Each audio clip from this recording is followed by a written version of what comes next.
महाराष्ट्र में उद्धव ठाकरे और राज ठाकरे एक बार फिर साथ आ सकते हैं। महाराष्ट्र नवनिर्माण सेना चीफ राज ठाकरे ने शनिवार को इस बात का संकेत दिया। राज ठाकरे ने कहा कि हमारे बीच राजनीतिक मतभेद है, विवाद है, झगड़े हैं, लेकिन ये सब महाराष्ट्र के आगे बहुत छोटी चीज है। महाराष्ट्र और मराठी लोगों के लिए हित के साथ आना कोई बहुत बड़ी मुश्किल नहीं। राज ठाकरे ने अभिनेता और निर्देशक महेश मांजरेकर के यूट्यूब चैनल पर यह बात कही। महेश मांजरेकर ने राज से उद्धव के साथ गठबंधन पर सवाल किया था। उस पर राज ठाकरे ने कहा कि किसी बड़े मकसद के आगे हमारे बीच की लड़ाइयां छोटी है। इधर उद्धव का भी रिएक्शन आया। उन्होंने कहा कि मेरी तरफ से कभी कोई झगड़ा नहीं था। राज ने शिवसेना में उद्धव को उत्तराधिकारी घोषित करने के बाद 27 नवंबर 2005 को पार्टी से इस्तीफा दे दिया था।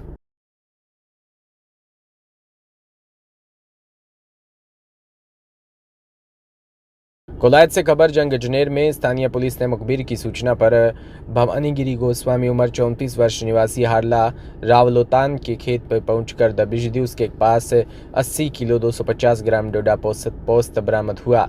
इस पर आरोपी को गिरफ्तार कर एनडीपीएस एक्ट में मामला दर्ज किया। थानाधिकारी चंद्रजीत सिंह ने बताया कि कार्रवाई में head constable Harveer Singh, constable Jogaram, Jaiprakash, महिला कांस्टेबल शकुंतला, डीआर वीरेंद्र सिंह आदि शामिल थे। सूरतगढ़ में डॉक्टर भीमराव अंबेडकर के सम्मान समारोह अम्बेडकर भवन में आयोजित सम्मान समारोह में मुख्य अतिथि ने बाबा साहब भीमराव अंबेडकर की मूर्ति के आगे दीप प्रज्वलित कर पुष्प अर्पित किए। मुख्य वक्ता नौपगढ़ पूर्व विधायक पवन दुग्गल ने भारत रत्न डॉक्टर भीमराव अंबेडकर के जीवन पर प्रकाश डाला। दुग्गल ने कहा कि बाबा साहब डॉक्टर भीमराव अंबेडकर एक राजनेता या समाज सुधारक नहीं थे, बल्कि वो एक विचारक, एक दार्शनिक और एक महान नेता थे। उन्होंने भारतीय समाज के हर क्षेत्र में बदलाव लाने के लिए कड़ी मेहनत की और उनके विचार आज भी हमें मार्गदर्शन देते हैं। राजधानी जयपुर के शिवदासपुरा थाना पुलिस ने लूट और मर्डर मामले का खुलासा कर पुलिस ने 2 आरोपियों को गिरफ्तार किया। आरोपी अंगद शर्मा और राहुल बेरवा मामले में 3 नाबालिग निरुद्ध किए। आरोपियों से लूट का माल व टैक्सी की बरामद, वारदात में इस्तेमाल होने वाले पिस्टल, 5 जिंदा कारतूस और 1 मैगजीन करी जब्त। आरोपियों ने शहर में आधा दर्जन वारदात करना कबूल किया। 12 तारीख को मुनेश नाम का एक युवक जो टैक्सी चालक का काम करता था, जिसकी टैक्सी भी थी, वो ऑफलाइन एक बुकिंग करके और टैक्सी को लेकर के, सवारियों को लेकर के निकला था।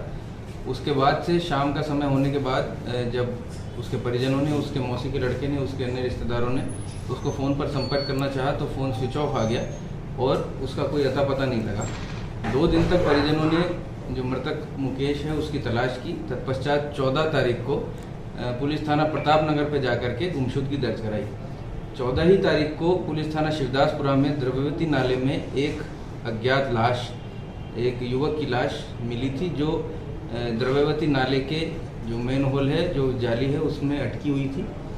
बामशक्कत उस डेड बॉडी को निकाला गया। उसकी शिनाख्त करने के प्रयास करने के लिए जगह जगह हमने इश्तिहार दिया। सोशल मीडिया पर भी लाश का फ़ोटो, पुलिया इत्यादि बता करके और लाश की शिनाख्त करने की जो पुलिस विधिवत पहचान करने की जो प्रयास करती है, वो सभी हमारे द्वारा किए गए।